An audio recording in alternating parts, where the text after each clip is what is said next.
Good morning and welcome to the daily cyber briefing for Friday, the 2nd of May. I'm Stephen Ridgway, coming to you from a very sunny Hertfordshire today. It's been a bad week for retail in the UK. So, as I'm sure you're aware, the Marks and Spencer's cyber incident is ongoing. But I thought we'd have a quick update on that and then have a little look at what we know about the co-op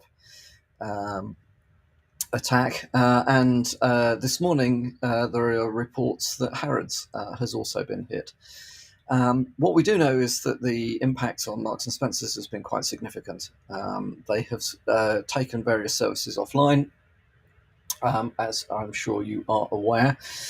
Looks like the latest part of their portfolio, which has been suspended, is online clothes shopping, which I think, according to the articles I've read, is going to be taken down for about 7 days whilst they check and recover systems. So we know that it is very likely that the scattered spider, is it scattered spider? Let me get that right. Yeah, scattered spider group is associated with this. And it also looks like they've been using the Dragon Force ransomware as a service outfit to actually undertake some of the aspects of this particular attack. More about Scattered Spider in just a moment. At the moment, it's unclear how much customer information may or may not have been exfiltrated as part of this attack. So, if you're an M&S customer, well, as soon as you can get back into your accounts, I would suggest that you change passwords and implement multi-factor authentication if you can do so. Also, keep an eye out for targeted phishing emails. Clearly, if you're known to be a customer of a particular company, then that makes it an awful lot easier for attackers to spoof emails to try and trick you into doing things like mostly parting with your money or your account details, because you would, if you're an M&S customer, you would expect to get emails from M&S occasionally. So yeah, it looks like they are doing a good job under very bad circumstances, but I think it will be interesting to see later what exactly was the cause of this. There are indications that there was a breach in February that managed to get hold of an NT database file from Marks and Spencer's Active Directory domain controllers. It is therefore not unreasonable to assume that, given the amount of time between February and now, there have been attempts to extract passwords for employee accounts. So yes, these databases are encrypted. No, they are not absolutely foolproof. And as you said before, it's worth reiterating, the value lifetime of the data that's been encrypted needs to be shorter than the time required to to decrypt the data if you don't have the keys available. So basically, if it takes you 6 weeks to either brute force or otherwise decrypt the data, you want the data value to have reached 0 within 6 weeks. That means that where accounts are being protected by passwords, and I know this then touches on the whole other aspect around should you or shouldn't you be enforcing password change policies, and I have quite frankly argued both ways on this over the years. I think that there are good sociological reasons for not changing passwords too regularly, if at all, because people, if they're forced to change their passwords a lot, tend to write down the latest one or tend to use a formula like append the month, append the year, or whatever it might be to the password. which kind of renders the whole point of changing the password null and void anyway. But the other side of it is, of course, if you have a long-lasting static password and you don't have any other form of authentication, and the database holding the password is stolen, then once it is decrypted, it's still valid. So I think at the moment I err on the side of yes, you should change passwords, not too often, but certainly monthly, quarterly, at least. Also, of course, whilst we're talking about sort of password stuff, you use a password manager and generate long, complex passwords, long, complex, random passwords. And I'm not going to go into the whole, is it good or bad to use a password manager? It is not perfect, but it's better than not using a password manager. So M&S having a hard time at the moment, very significant impact to business. Also very significant impact to the value of the company on the stock market, and will undoubtedly have a significant impact on profitability this year, seeing as they've got a whole load of really important services offline or down. That's over what is like a warm and otherwise very attractive weekend for going out and buying a whole new outfit or whatever you might be doing. So I think there's going to be a lot of lost business as part of this. So I feel for the guys at Marks and Spencer's. Right, Co-op. Now, Co-op, interestingly, has been praised in the press, and I would support this for the way that they have addressed their cyber attack.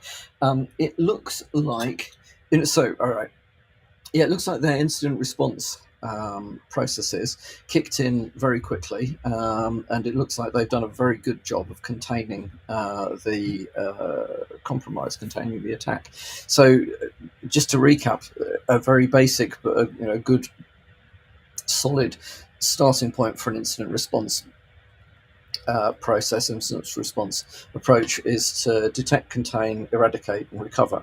Okay, and then you top and tail it with like all the preparation stuff you do, and at the end of it, once you've recovered, you then want to go back through and do a post-incident wash-up, which, by the way, is not a how can I get somebody else sacked for this rather than me. It should be and is, in any organisation that I've got anything to do with, a genuine attempt to understand what went wrong and how we could avoid it going wrong again in the future. Does look like the Co-op has shut down parts of their IT network after the cyber attack.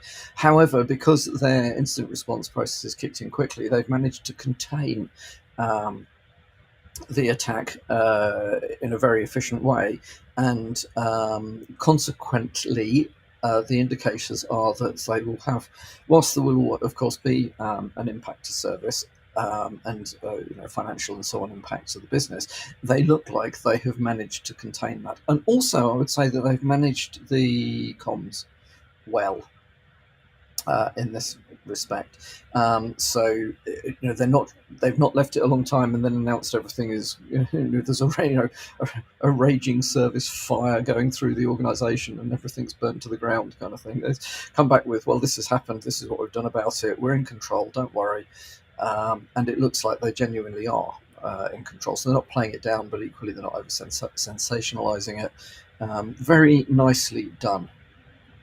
And then there's Harrods. Well, there's less known at the moment about Harrods. It does appear that Harrods identified attempts to gain unauthorized access to systems. The IT team there immediately took what's described as proactive steps to keep systems safe. And they've restricted certain internet access to sites. And I think, from my understanding, is that they've restricted access via some of the VPN solutions that are available, which I believe also is something that the Co-op has done, and something that Marks and Spencer's has retrospectively done as well. So Interestingly, looks like Harrods may well be on top of this particular attack as well. So, what can we learn from all of these? Well, we'll talk a little bit about the attacker Scattered Spider in just a second, but just as a general point, um, understanding your incident response processes and having tested those processes reasonably regularly, at least annually. I've generally found that if you've got complex processes that are interdepartmental, you need to practice them approximately every quarter. Otherwise, people forget and things change and they just don't work right. Now, that's potentially a significant piece of work. However, the other side of it is a very significant impact to your business if things go wrong and your incident response processes and so your disaster recovery processes and so on don't work or don't interact properly with each other, or whatever it may be. So regularly practicing these things, I think, is very important. And yeah, obviously you can't simulate. You can't actually give yourself a ransomware attack in order to test whether you know what to do with a ransomware attack. However, you can do you can get a significant step towards that by doing tabletop exercises. If you get the right people in a room together and you say to them, what happens if type questions, you'll very quickly ascertain whether you've got joined up processes and whether all the cross-departmental stuff actually works. And I would say, as part of that, don't treat it purely as a tech or a cyber exercise. Bear in mind that internal and external communications are vital. If it's ransomware, somebody has to be in a position to make decisions about are you or aren't you going to pay the ransom rather. If you are going to pay the ransom, do you know how you're going to get hold of 5 million in Bitcoin in 48 hours? Does your finance team know how to do that? Does your legal team know whether that's actually legal to do or not? Those sorts of things. So think it through. Incident response tabletop exercises need to be much broader than can we technically recover from this. The answer to the answer to any question, can we technically, is almost always yes. The question isn't can we, the question is should we, or how do we? So finally then from me today, I've included a link to a good rundown of the Scattered Spider group. Some good intel especially if you're in retail, and there's no indication at the moment that Co-op or Harrods were hit by the same group. However, remote access seems to be part of all of this, and we do know that Scattered Spider use multiple methods of maintaining persistence from a remote access perspective. I'm not going to go through, read through a whole list of this is what this group does, blah blah blah. However, this particular article does set out all the tooling that they use, that they've been known to use. There are links to the MITRE attack techniques associated with Scattered Spider.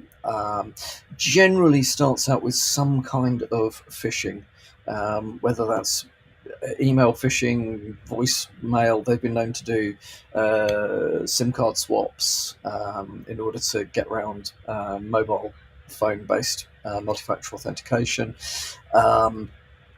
They've done SMS phishing, so their methods of initial access are based around phishing and social engineering.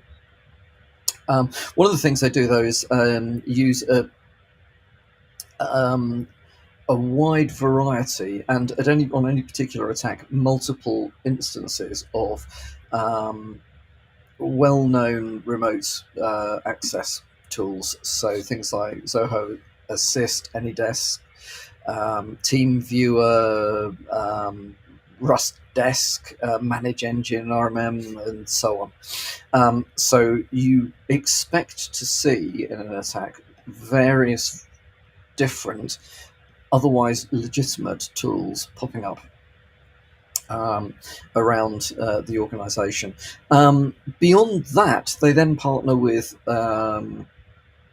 other ransomware groups for the actual deployment of ransomware. So this is part of this now commoditized approach to um, attacking organizations or extorting organizations. They are part of a broader ecosystem that are focusing on, it looks like at the moment, retail. This particular group's UK and US based. There are at the moment a handful of, as I could say, members, but they're not really. It's not really. It's not an organisation in that sense. It's just a group of loosely affiliated.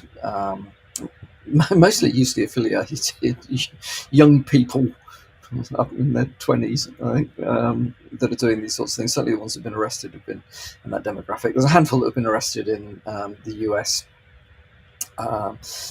So we do know a little bit about what's going on there. So yeah, if you're in UK retail or not even, it might be worth having a quick look at this, understanding.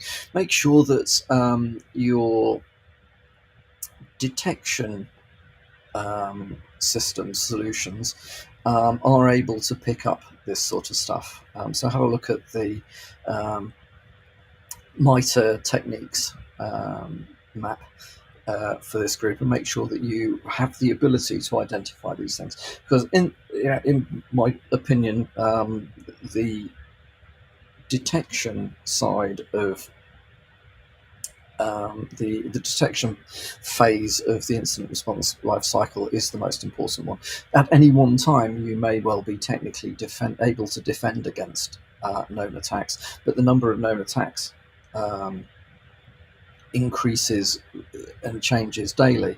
There may be no vulnerabilities that are exploitable in your systems right now. Tomorrow, somebody may find one, or a patch or an upgrade may introduce something.